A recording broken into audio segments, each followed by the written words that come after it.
morning. It's a little bit after 9 o'clock. Slightly behind schedule as always.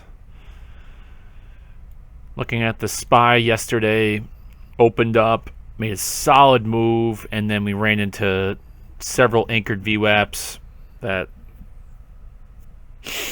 smashed us down. We landed right on top of the anchored VWAP from the rejection high here. We're sitting there right now. Bounced up off it, so kind of have to hold this position around 386.50 to have some hope that we can at least hold on and fight against this long wick. This is just like this. When you see that we run up and then during the day there's just hard rejection and a solid fall off, you're gonna usually the next day you kind of get, well, you can see we have a little day of indecision and then a gap down. So I'm assuming that's the play probably going forward. It's totally possible that this just decides to grind higher into tomorrow. Maybe we kind of finish around 390 in the next 24 hours or hit that in some point. Today and tomorrow we hang out in this area, and then we have data towards the end of the week that's probably going to rip us down. And I'm doing that just on the last, basically all of 2022. So that's been the mode right now, and that's what we have to stick with until that trend changes. Anything going on really? I took a look. Bayer's has another great day of gapping up. Looks great. Needs to get above this 15 area. Well, it's 1465, but I think there's a previous. So you got to get above 15 really to kind of break out of this formation going here. A little bit of like an inverse head and shoulders. There's room to run too. She really doesn't have too much until 17 area, and then 1850 is probably where you're really going to run into a lot. Yeah. So that's good. I'll take it. Glad I grabbed those when I did. The rest of these guys are just kind of grinding. Novartis is looking very strong on the daily. Look at that. That's beautiful. Now I remember doing the video on this, which is, you have the initial strong move, right? And then there's two. It starts to fade a little bit, right? There's another one. Right, breaks down, and then we get another solid bounce up off this. So this is the strong, right, really strong trend. And you see basically the same angle attack you had here after touching an uptrend. Then you really got something going, which is good. That's great. Got us all the way up to what, $93. That's good. Starting to fade, had one day, and now we're just see that. Then when it dropped down, came resistance, and now we kind of trend sideways for a little bit here. It's having some trouble getting above 93.50. Down day yesterday, but has moved back up inside maybe day. That's a strong rejection setup. So if you've been in Novartis, I'm not looking to do anything with it. I like what I got, and I don't really need to rush to exit on this position. But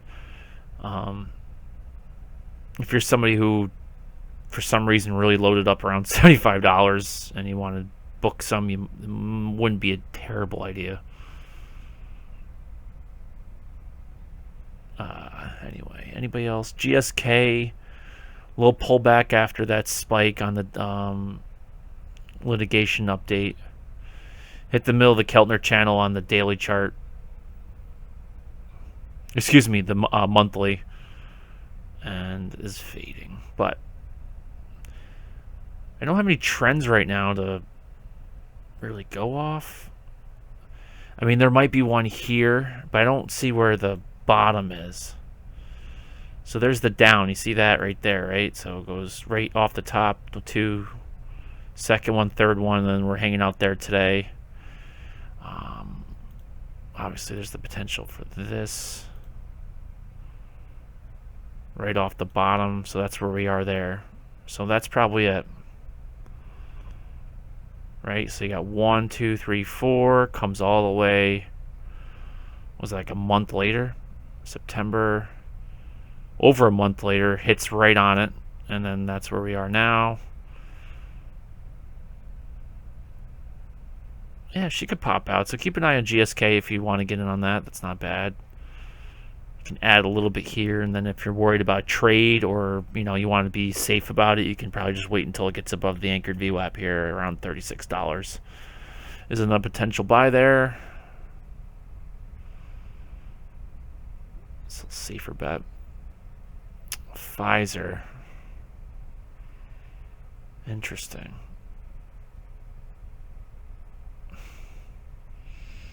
Kind of has to bounce right here if it's going to have any chance of regaining some uptrend.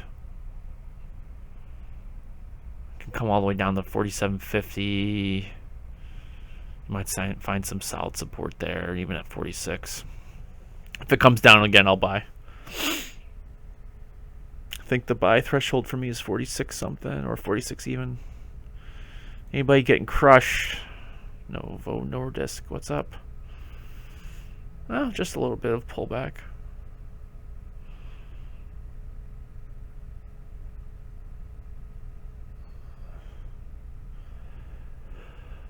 All right. Oh. I saw Lumnia was down big. That's bioreactor, but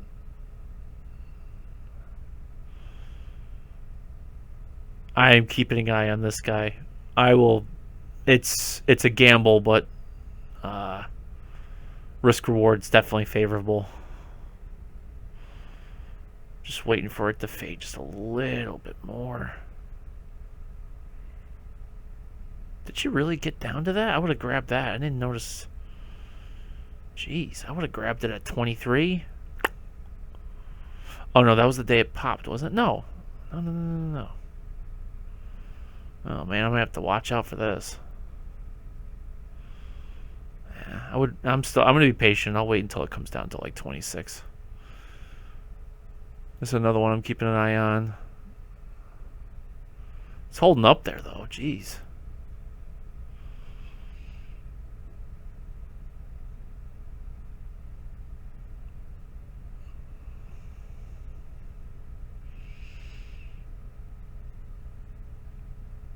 Harp.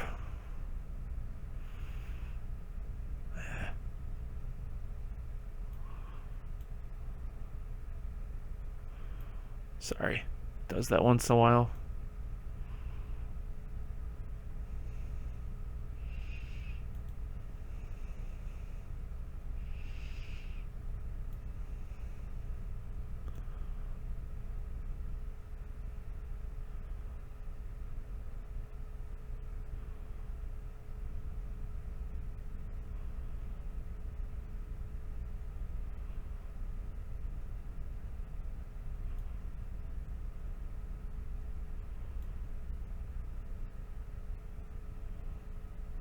That's that.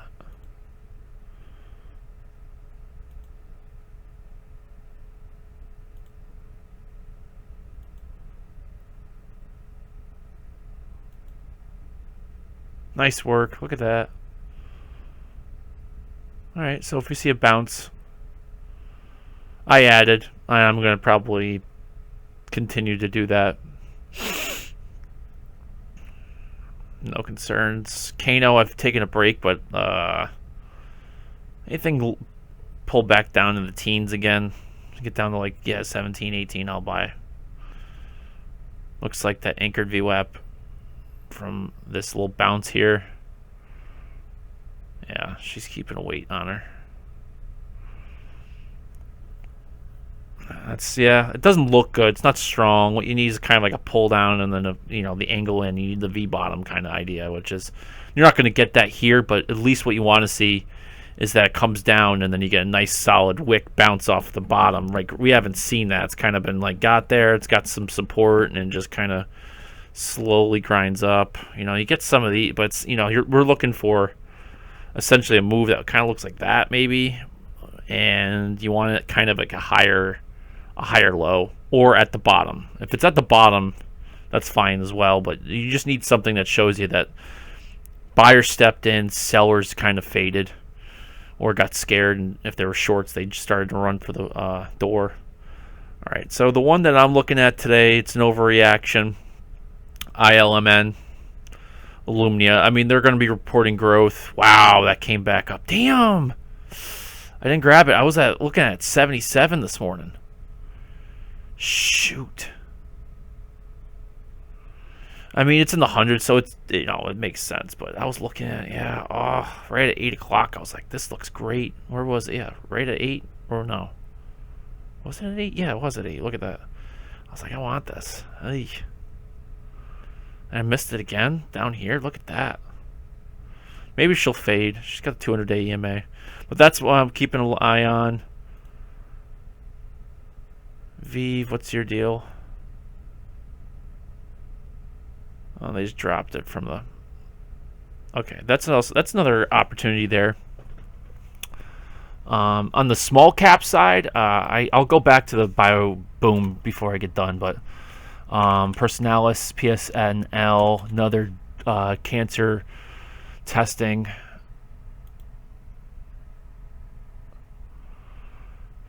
Negative enterprise value and reporting growth outside the daily Keltner channel. Good opportunity.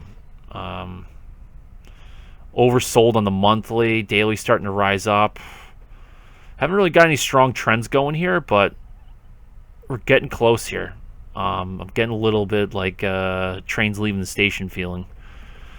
At least for the short term, I don't mind taking it here and then maybe riding it right up to like this 340 and booking profits, and that might even be like a one and done, and then just stick it in the back. Maybe even play maybe to like 4. Yeah, so you can go like 340, just under 4. 330, just under 4, and then book big profits at like just below 10 here, assuming there is such a strong snapback, and then just leave the rest for the very long term. It's probably worth $5 or $6 right now, really, when you think about it. They're showing some growth, negative EPS and all that, but these guys could be a great bolt-on addition to a company that's an oncology company. Maybe a big guy might want to take these guys out. I mean, they're like, I think their market cap's like 100 to 150 right now. So I'm doing a write-up on that, but that's another one to take a look at. Speculative, not that the space is getting crowded. The other thing I would say is I did a little bit of research. I have to dig in a little bit more, but the platform is good. Is it amazing? I'm not entirely sure. But they're a commercial company. Things are out there. They're doing stuff. I mean, it's not entirely a dice roll, but I don't know. I think there's going to be some opportunities on these guys that have just been crushed from the overall market. And if you're burning money and you're speculative, such as basically almost most of our bio boom stocks, you're probably hurting right now. So on a technical basis, these guys probably are due for some sort of mean reversion snapback. And then some of them are, in terms of valuation, are incredibly oversold, even though they are burning cash. Some of these guys have enough money to last to 2025, which should probably get us out of, I'm going to say this fake recession or whatever we're in right now, whatever they want to justify, say is a recession or not. But it'd probably be long enough, strong enough cash position to last through until the rates change. Anything else? Bioreactor in here? Anybody doing well? LN8. Oh, you've come back to. Ooh. You keep an eye on LNTH. All right, that's another one.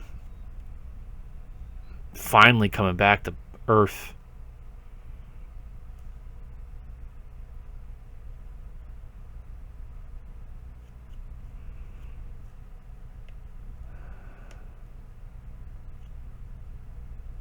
Huh.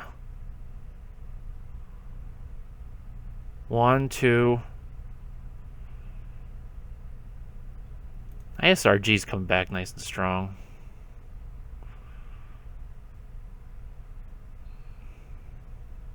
That whole time, doom and gloom, and then, you know, everybody's like, oh yeah, they're essentially the only play in town for robotic surgery tools. All right, I'm gonna leave it there. So pretty short watch list, and that's good.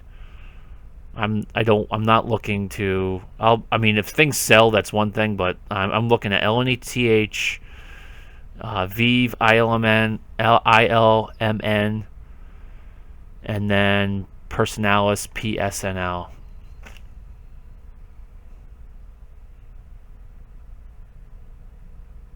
All right, I'll leave it there. Good luck. Stay healthy.